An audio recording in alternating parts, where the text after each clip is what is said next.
At Haynes Group, our value of how we engage helps to guide our choices and behaviour. While we enjoy having a laugh, there are a few things we're serious about. One of those things is safety. You've probably sat through a heap of safety shares, presentations and inductions. We've all been there.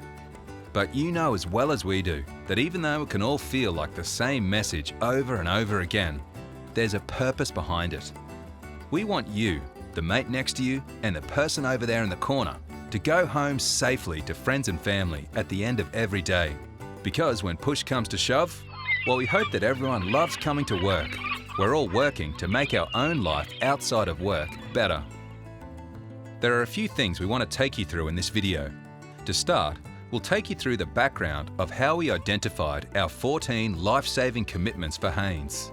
Then you'll learn the 4 key risks for your business area, which we'll refer to as your in-the-know risks, along with the top 3 controls you can put in place to mitigate or eliminate those risks. To kick off, let's go through some history. We've got heaps of charts and info about how we came up with our life-saving commitments, but we'll spare you the details. The long and the short of it is, we leveraged the knowledge and experience of our parent company, Syme Darby Industrial, and adopted the top 10 life-saving commitments that they've identified through decades of working in heavy industry. Then, our Haynes Health, Safety, Environment and Quality team thoroughly researched the heck out of the Haynes Group's past incidents. We also undertook a detailed review of the specific tasks and associated risks in each of our business areas to make sure we didn't miss anything. From there, we identified 4 additional life-saving commitments that are unique to Haynes Group. We found out some other interesting stuff too, like that people in their first 3 months of work are the most likely to get hurt on the job. Or that sometimes the issue is that people have actually been around longer than 12 months and become a bit more complacent and have higher rates of incidents. Or that those of you who are younger than 20 or still in your 20s have a much higher injury rate. And that there are certain job types that have more incidents than others. But the bottom line is, if we keep talking about safety, really keeping it top of mind, and implement the identified controls we're about to walk you through, our incident frequency goes down. Which means we go home in the same shape as we arrived at work, and so do the people working around us.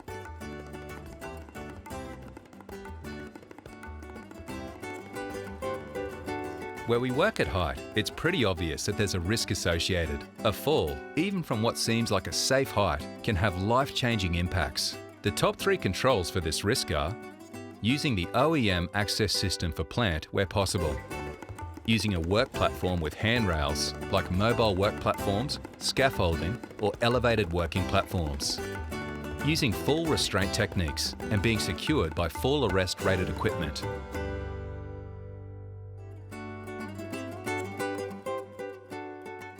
Body stressing is the most common injury in Australia, which comes from repetitive or strenuous work. Lifting things the wrong way or carrying out a task over and over again without a break can cause your body to become fatigued, meaning you're more prone to injury. Using mechanical aids or alternating tasks are easy ways to prevent these injuries. The top 3 controls for this risk are planning the task to reduce the manual handling needs to lift, lower, push or pull, utilising carrying points and handling grip devices, using mechanical lifting aids or team lifts where possible. Working in our industry, there are a lot of moving parts, figuratively and literally. Where we work with equipment that moves, there is the potential of coming in contact with something you didn't mean to. The top 3 controls for this risk are operating plant or equipment only for its intended design purpose, using equipment in accordance with manufacturer's instructions, such as wearing seatbelts, adhering to relevant state road rules, and relevant plant and equipment safe work instructions, completing required pre-start inspections, and removing from service any unsafe plant or equipment. It's important we show up every day rested and free from any influences such as drugs and alcohol. The risk, of course, is that if you're not fit for work, you may have a delayed reaction or make an impaired judgment, causing injury to yourself or others.